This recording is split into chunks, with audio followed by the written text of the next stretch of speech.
welcome to B2B Content Strategist. Thank you very much, Amy. Delighted to be here. Delighted to have you on. So thank you. Thank you so much for your time. To kick things off, please could you summarize what your role is at LearnWorlds? Obviously, Global VP of Marketing, I know that, but a bit more about what LearnWorlds does and also your role as well. Sure. I'll start with LearnWorlds. So yeah, as you mentioned, I'm currently at an organization called LearnWorlds, and we're in the e-learning business. And for me personally, I love the idea of continuous education. And essentially, that's what we do for our customers. We provide them with a means of packaging their knowledge. So it's essentially a platform and a solution for creating educational content and then distributing that to their audiences. And it's a powerful premium platform, very easy to use, very flexible, and that can facilitate the creation of a whole host of educational content that our customers then use to train and educate various audiences. What are the different profiles of customers that you have? Sure. At the moment, we're growing rapidly in a very crowded marketplace, but we feel there's still a huge opportunity there in the educational and e-learning space. So for us, there's two categories of customers that we cater for at the moment. And in both categories, we're empowering those customers. On the first, category of customer is the entrepreneur, the solopreneur, the coach and consulting. And here customers essentially can create courses, they can package their knowledge, then they can deliver those over our platform, and then they can market and sell those courses on their own website. And then the second is we're leaning towards the more corporate and the enterprise clients. And there is a huge need for customers in this space, we find, to, again, package their educational content and a need to train their staff. So internal training for employees, and also the need to, for example, if a company has a complex product, then there's a need to quickly train and educate their own customers. So we also facilitate that as well. So educating their customers. And then lastly, we find our customers also use it to train their partners and external businesses that work with those customers as well. So they're the two category of customers that we target and that we bring onto our platform. What does your team look like? So, Global VP of Marketing, it sounds like it covers a lot of different areas within the marketing realm. So, what does that look like in terms of the teams, the roles, how you've organized all of that? Sure. As I mentioned, yeah, LearnWorlds is a rapidly growing company, so it's an exciting business to be in at the moment. And yeah, my role is within the marketing and sales function. So I've been with the business about a year and a half, and I essentially lead marketing and sales globally for the business. And as you can imagine, within that, there is a significant number of teams that contribute to the growth of the business. So within my team, if I break it down, it's essentially six what I call revenue focused marketing teams, as well as a sales team. And that covers everything from product to essentially brand, also demand, right the way through to performance, and also content marketing as well. And within that, the main responsibility for myself is overall business development. So myself and my teams were responsible for the go-to-market strategy for the business. So yeah, it's a very challenging role, but it's very exciting as well, and it's a lot of fun. And yeah, I'm fortunate enough to love what I do and very passionate about marketing. So that's my responsibilities and role in a nutshell at LearnWorlds. It's really interesting and awesome that you're passionate about what you do and also what you're selling, what you're marketing as well. You mentioned you have the content team and B2B content strategist is in the name, I guess, but it was a big focus on content and content marketing. I'd love to know about current priorities, because Learn Worlds, you do a lot of content. So there's the webinars, courses, masterclasses, big audience on LinkedIn and loads of multimedia content there, big audience on Twitter as well, YouTube as well. So there's loads and loads going on. In terms of your content strategy for this year, what are your main priorities? Sure. As you say, yeah, we're moving ahead with initiatives across several fronts, and content, yeah, really underpins everything we do. I have to call out my fabulous content team. We produce all of our content in-house, and they work, very collaboratively with all other teams in the marketing function as well.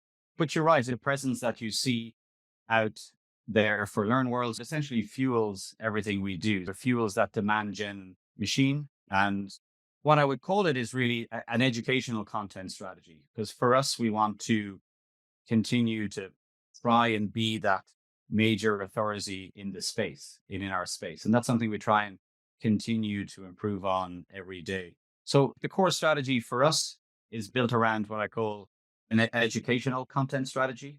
So producing genuinely high value content that, and what we find that does is it does educate, but it informs our prospects and our potential customers on the value that they'll get once they become a customer of ours and they get up and running on our solution. So the value that it brings after they become a customer of ours, and the content approach that we take really informs those prospects at that stage.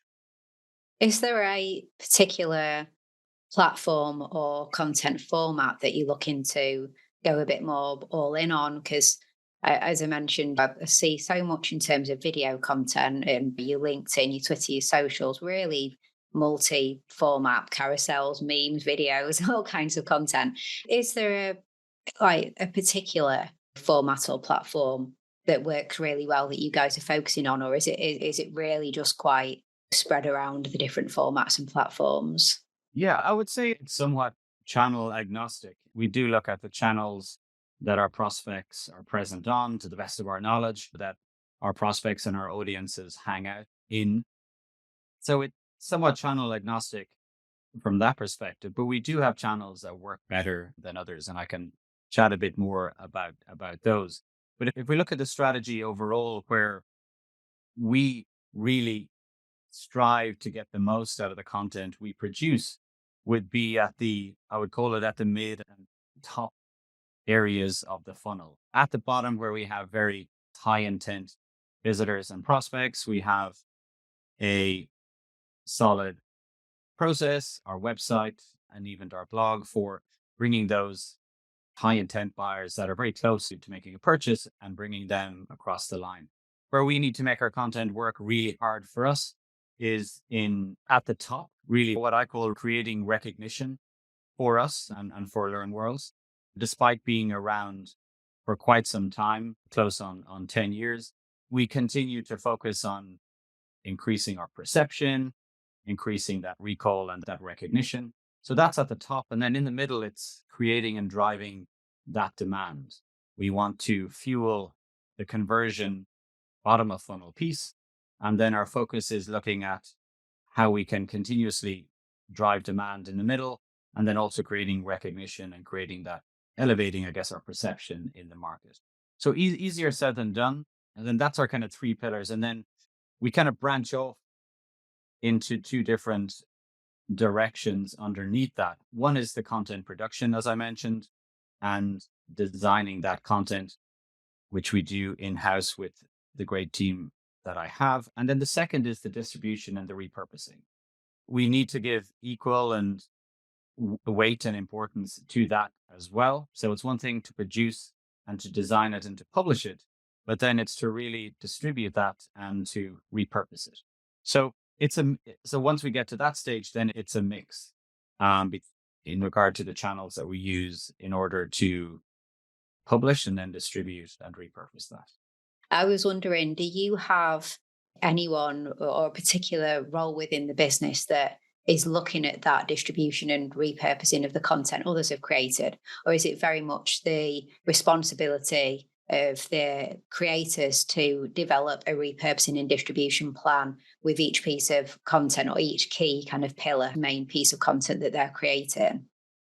Sure, it's a good question. I think we can always get better at doing that. So the way we achieve it today is a collaborative effort between the content marketing team.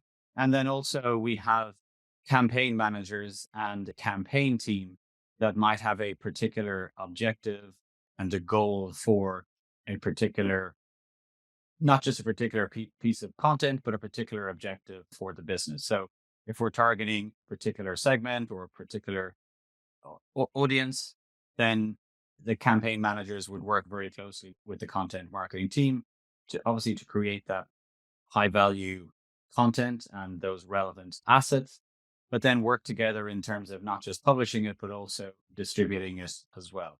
So we have developed a framework that we evolve all the time and we come back and revisit. So it's essentially, as I said, splitting content into publishing it on our own channels. So those that we have control over, the likes of our website, our blog, even our email nurture sequences, and then our own webinars as well. So the content would live there, but then we also carve that up into different formats and distribute that same substance or the topic or the theme, but then distribute that in what I call our non-owned channels. So ones that we don't control. So we find that our prospects are, again, it's tricky, but are hanging out on channels that we don't own. That might be, if we pick a channel, for example, LinkedIn, or it could be communities, it could be groups. And within there, we try and participate within those communities and share value for free, taking the substance of our content and then engaging with the community in a, really kind of giving value away for free. So that takes a concerted effort to do that. But the idea is to give that value for free and then be associated with that high value, with that high value content. It usually has an angle or an opinion or a point of view that we try and bake in there as well. And then if someone does come to our own channels, namely our website or blog, there's a connection between both of those there as well, where you will get more substance and you might get more detail on a particular theme or topic. So we try and merge those two approaches together, the non-owned and the owned channels. As I was doing some research for having this conversation with you today, I remember a few weeks ago when I looked at your website, there was talk about a webinar that you guys were doing to help course creators with ChatGPT. And then, funnily enough, just before we jumped on to talk today, I went back onto LearnWorld's site, and the first thing that popped up was a Master ChatGPT for course creation live workshop ad. And I was thinking, wow, that looks like really useful content. Everyone's talking about AI and ChatGPT, and you guys are jumping on that, helping course creators work out how to leverage it to create their courses. What I'd love to know is internally, for you guys as a marketing function, specifically talking about content creation workflows and the whole process of content across different spectrums. Are you guys doing much with AI yourselves in that area and tools like ChatGPT and the like? Sure. And you're right, Amy. It's very difficult to ignore. It goes without saying that it's such a trend and a hot topic at the moment. And I was at a learning and technologies event last week in London, and it was the topic of most conversations that I had at that event when you get out and talk to people in the industry. So for us, it's something that we are attempting to leverage within our own strategy. You're right, we're assisting our own customers with creating course outline and course templates, assisting our customers in LearnWorld with getting them up and running as quickly as possible and facilitating them with templates and outlines, for example, to package their own content. That's something they've always found valuable. So if we can accelerate that with the use of Chat GPT, then we see that as a definite positive. And for us, I guess it has the opportunity to impact any content marketing strategy. It's going to make content creation faster. It's going to make it easier. However, at the moment, we feel it's not going to replace the expertise that we have in relation to the educational industry, to learning, and the type of thought leadership material that we want to continue to produce. So it can assist us. I feel it can accelerate some of the processes that we've already had in place.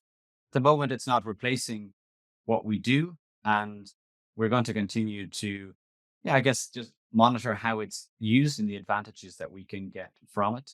But we see it as a kind of assisting and facilitating a slightly faster route to market with some of our material, but not replacing it at the moment. No, absolutely. In terms of processes and streamlining things, obviously, like we were saying, you're creating a lot. There's some recurring processes there, I'm sure. Is there anything that you guys do in particular that really helps you to streamline and optimize your content processes? Sure. If I go back to the three pillars that we spoke about, we know we're going to look at those branches where we're distributing our content in non-owned channels as well as our owned channels. So we want to be aware of the formats in which we want to produce that content before we produce it. So that's something that's baked into our framework and then baked into some of the procedures that we have in place. That if we're creating an anchor or pillar piece of content, that we do have in mind how we're going to either distribute or repurpose and reformat that in order to facilitate the sharing of that content or the consumption of that content on the various channels that we want to be present in.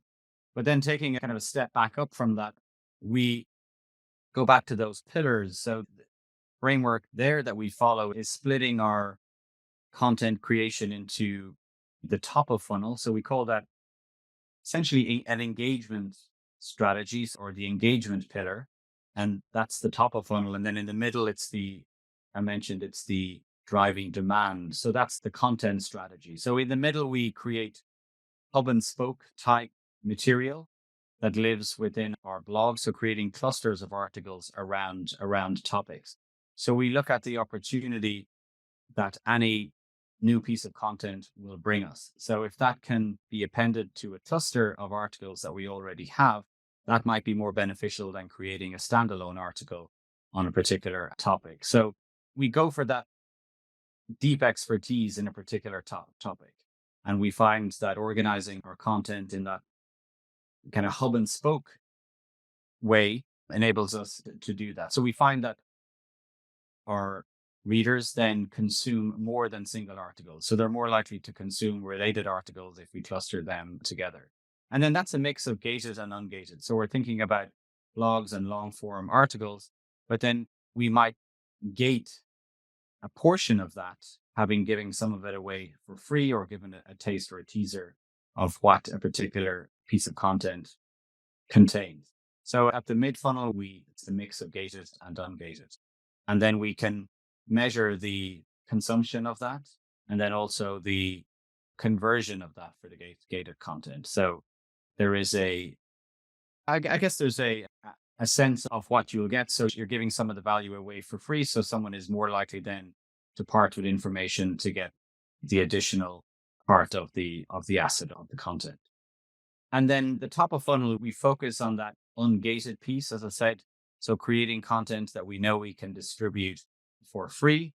And again, the process that we follow, we want to ensure that putting ourselves in our customers' shoes. So we want our content to incite discussion, to really ensure not only someone engages, but they discuss it, they potentially share it, and that it ultimately will lead them to maybe changing their opinion or changing their mind or really getting them to stand up and notice us and then really want to learn more.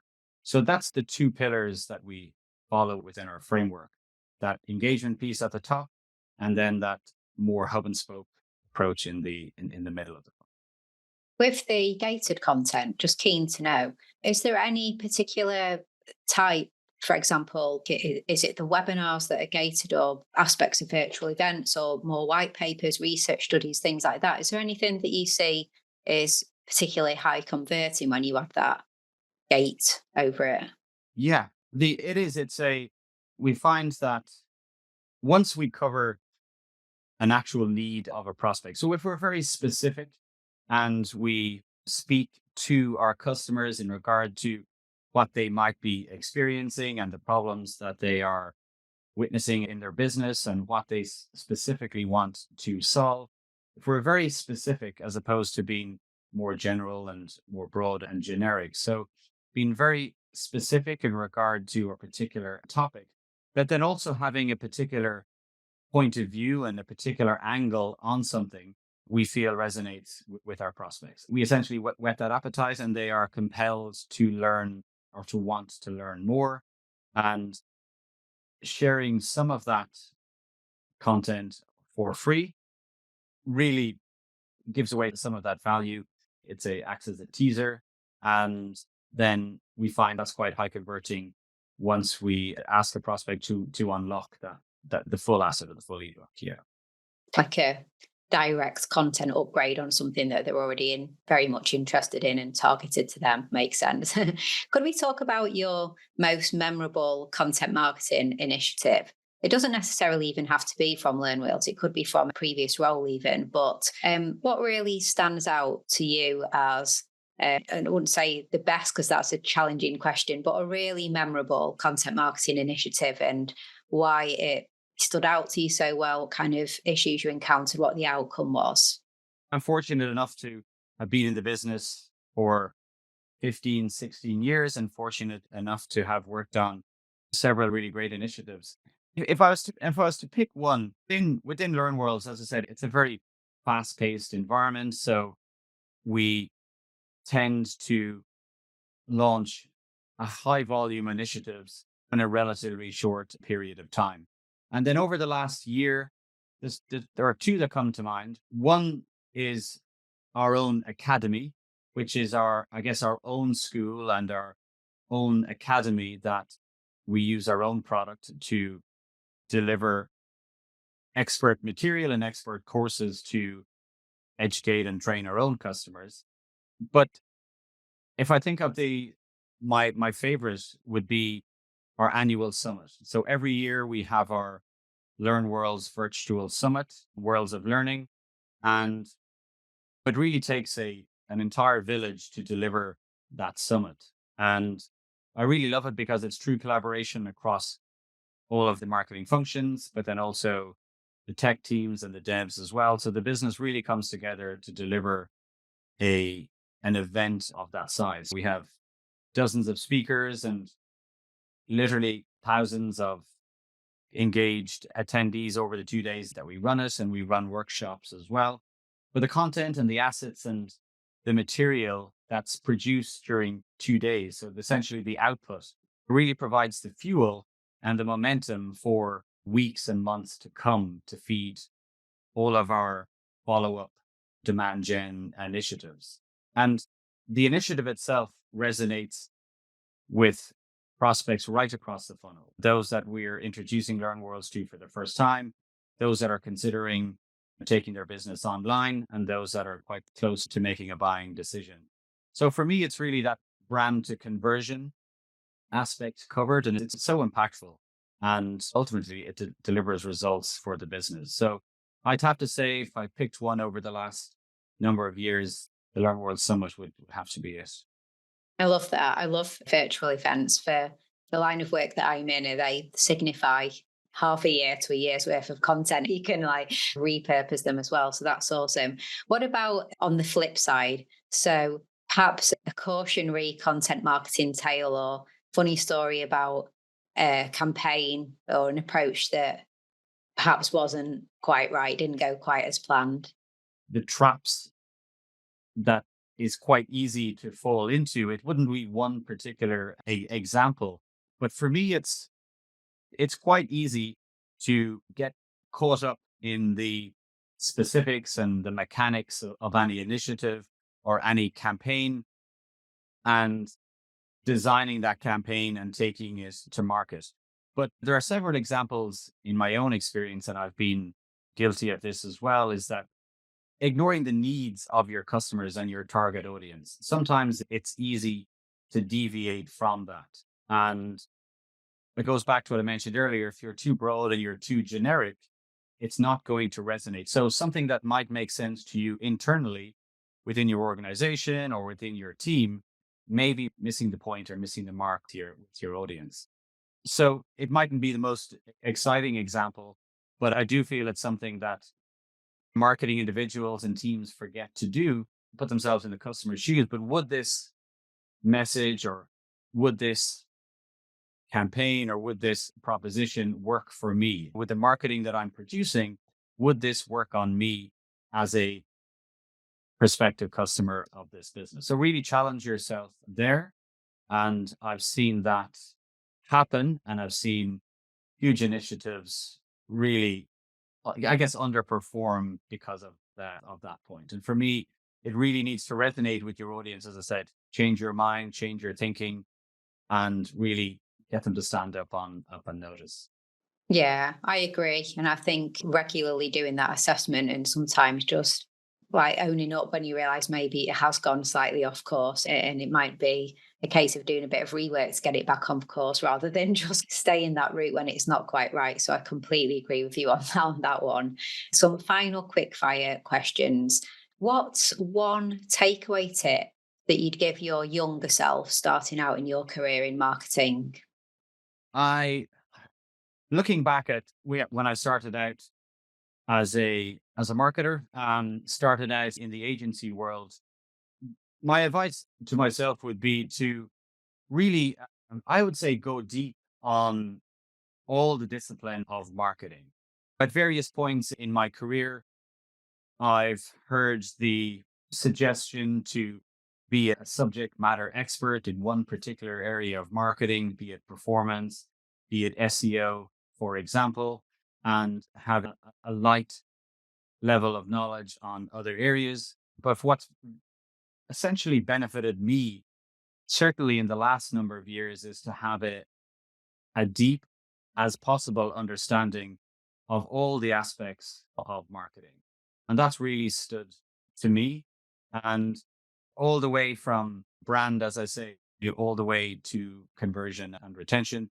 But being a true marketer, I think if you have a deep understanding of all of those disciplines within reason, certainly will stand to you in this industry. So that's the advice, again, within reason.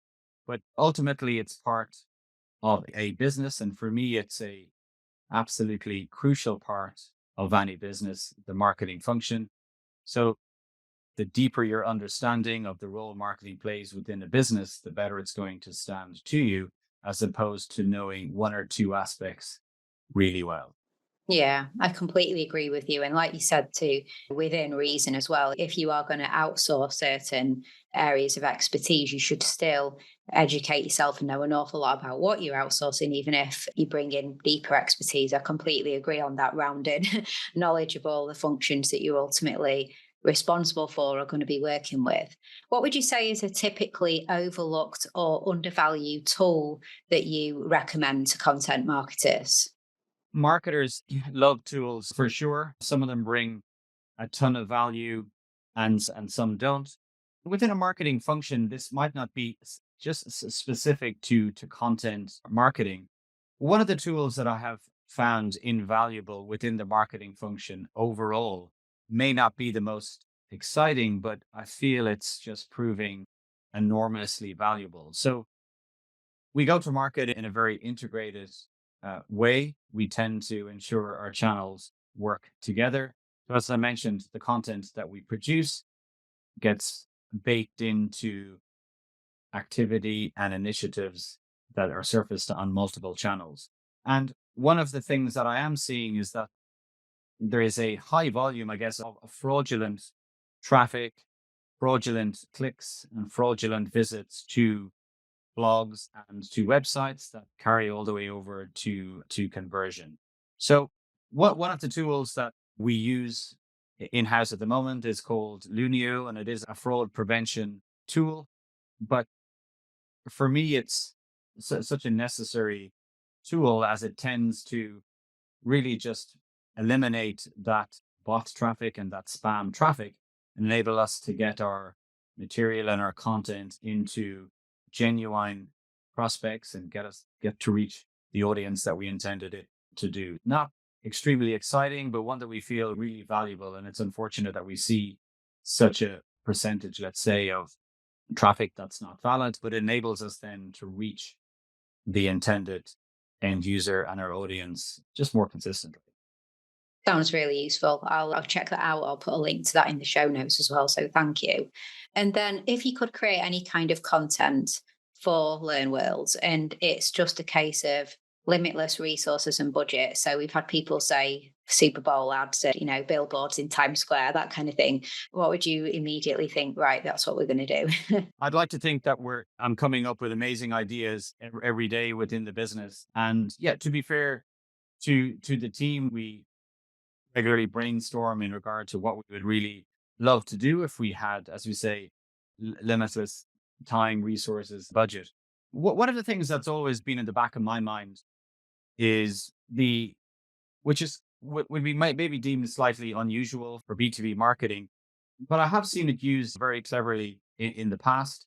And there's a couple of reasons why I would choose a documentary style asset if I had a significant budget. So it's not something that you would generally associate with B2B marketing, but if you were to create a fully blown documentary and say it was specifically for Learn Worlds, for me, I think it would be amazing and amazingly impactful for a number of reasons. Our founders in particular they have this potent mix of an academic background and a business background. So for me, telling their story would be extremely powerful. And it's not saying we don't do that today. We tend to tell our own story, the story of our founders and our brand story in various ways. But doing it in that style, in that format, I think would be really powerful. And really, it comes down to our core values, how people learn, why people learn, and the importance of continuous education. So showcasing that deep understanding of the industry and the challenges that, say, our customers face. So showcasing ourselves, obviously showing our customer success and the success stories and how we support them. I love that idea. And there's also the behind the scenes look as well at the company. We tend to do that to a degree at the moment. We've had retreats where we've taken our own internal footage and we've used it in order to promote ourselves and promote the business. And then finally, the behind the scenes, sharing the insights and the culture of the business and why we do what we do. And for me, producing something like that, again, would come down to repurposing gold. There'd be so much content there to potentially carve and distribute and repurpose. And yeah, that's something that's been in the back of my mind as a potential asset that we could do at some point in the future. Yeah, I love that. It's such a great idea when you bring in all the transparency and the authenticity of something like that, the behind the scenes view. It's awesome. Yeah, great one. And then finally, so on the podcast, we love to speak to true leaders in the B2B tech world like yourself. Who jumps out to you as somebody that we should be speaking on who would tick that box of a B2B marketing tech leader? Let me think. There's certainly plenty of people I follow. And then one in particular that I always value her content, her contribution to the industry is Alice DeCourcy. So she is at Cognizant at the moment. She's the CMO there. And she is obviously so not knowledgeable. She's an expert in her domain, but as she has taken on that role and grown into the business and grown Cognizant from a marketing perspective, she shares that journey as well. So the insights and the story is so engaging and really valuable, and is not afraid to admit that there is just that continuous learning and to be conscious of that. And yeah, that's someone that comes to mind, Alice DeCourcy. All right, wonderful. We'll check them out for sure. Thank you. Ciarán, thank you so much for coming on B2B Content Strategist. It's been a fantastic conversation. I'm sure I'll speak on behalf of everyone listening and just say that it's been so valuable and so insightful to learn more about Learn Worlds and what you guys are up to. Where would you like people to go to connect with you, find out a bit more? Sure. I'm on LinkedIn most days, so you'll find me at Ciarán Regan on LinkedIn. That's the best place to reach me. Cool. I'll put a link to your LinkedIn in the show notes. So again, thank you. It's been a wonderful conversation. Thanks so much for your time and your openness on the show. Fantastic. I really enjoyed it, Amy. So thanks so much.